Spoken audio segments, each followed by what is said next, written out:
Hello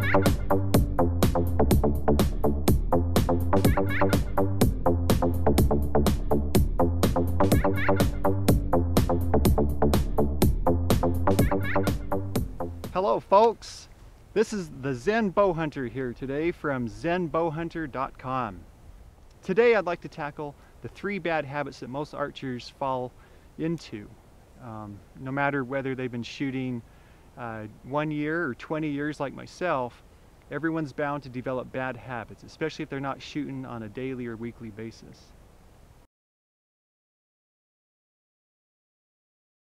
The first and probably the worst habit that most people fall into is being too tense during the shot. We need to learn to relax on every single shot, and this can only be done arrow to arrow, step by step.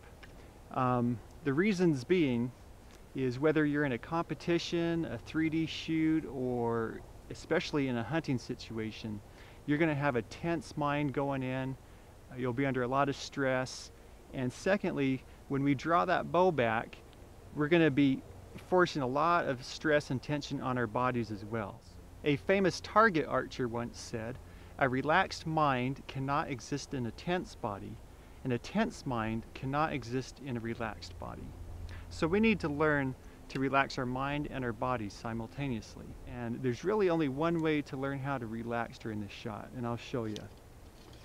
First of all, you probably can't control your mind. That takes a lot of practice, and that comes with experience.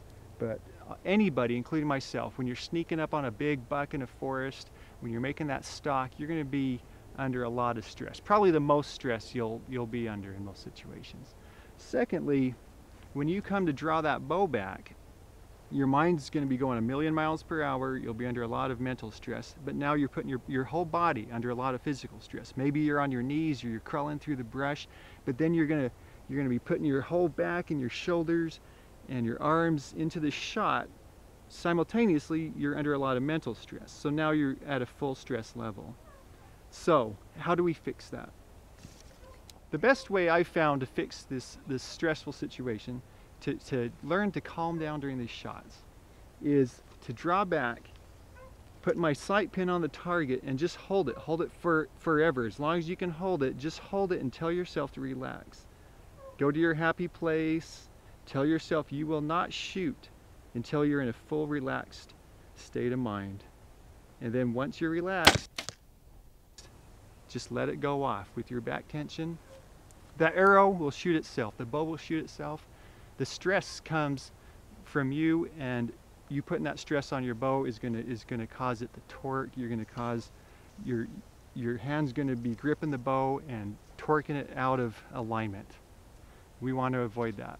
So what you do, load that arrow,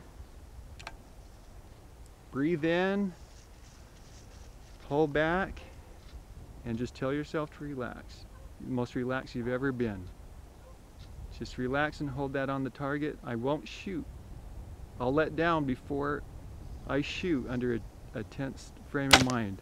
And when I'm relaxed, I shoot. And that's going to be a bullseye every time. Okay, so now we are relaxed. We're a relaxed shooter. We don't shoot our bow until we're relaxed. We're going to move on to the second point. The second bad habit that we get into is over gripping our bow, or gripping our bow tight, or gripping our bow on an improper placement on the hand. So how do we properly grip our bow? Well, fortunately, even though all of our hands are a different shape and size, they all have a basic mechanical shape, and that is like this. You have a line coming down here and splitting your palm. So the grip of the bow, and I'll show you on an arrow, the proper grip on the bow should occur at the throat between your thumb and index finger, and go along the inside line of your palm and end between your palm like that. A lot of people, especially in the old days when we had larger grips, we would grip their bow with their whole hand or their entire palm, and that would cause torque issues. Today's grips are a lot thinner, like an arrow, and we need to place that grip perfectly in our palm. And the way that is, again, It should start at the throat between your thumb and index finger and go along the inside of your palm and end there. When you grip your bow, you should apply even pressure from top to bottom. If you have too much pressure on top, it's going to cause that bow to want to go in and out, and too much from the bottom is the same problem. So you want as much contact as possible along that perfect pivot point in your hand. Once you've established your grip, your fingers need to remain relaxed and open on the outside of the grip like so. The best way to do this is to make an OK sign with your thumb and index finger in front of the bow. Make an OK sign. I'll demonstrate this with an arrow.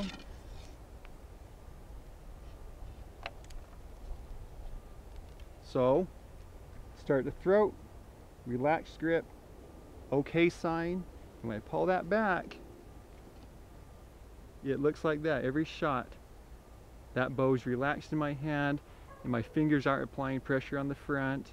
It's minimal contact for maximum accuracy.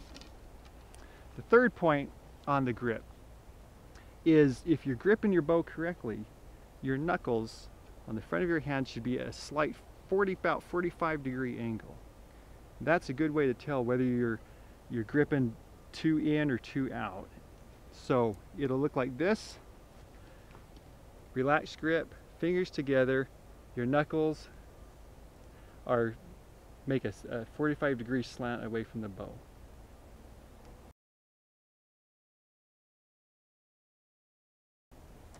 And finally, the third bad habit that a lot of bow hunters fall into is lack of follow-through on their shot. Follow-through is extremely important. No matter what happens before your release, if you don't follow through, you won't be accurate. One major cause of follow-through issues is the mechanical release aid used on most compound bows. These release aids have a hair trigger, and what we do is we get in the habit of putting that pin on the bullseye. We're not floating it long enough. We're not relaxing. We're waiting for it to hit the bullseye. And then we're punching that trigger. We're not releasing smoothly. We're just hitting the trigger once it's on bullseye. The secret to good follow through is back tension.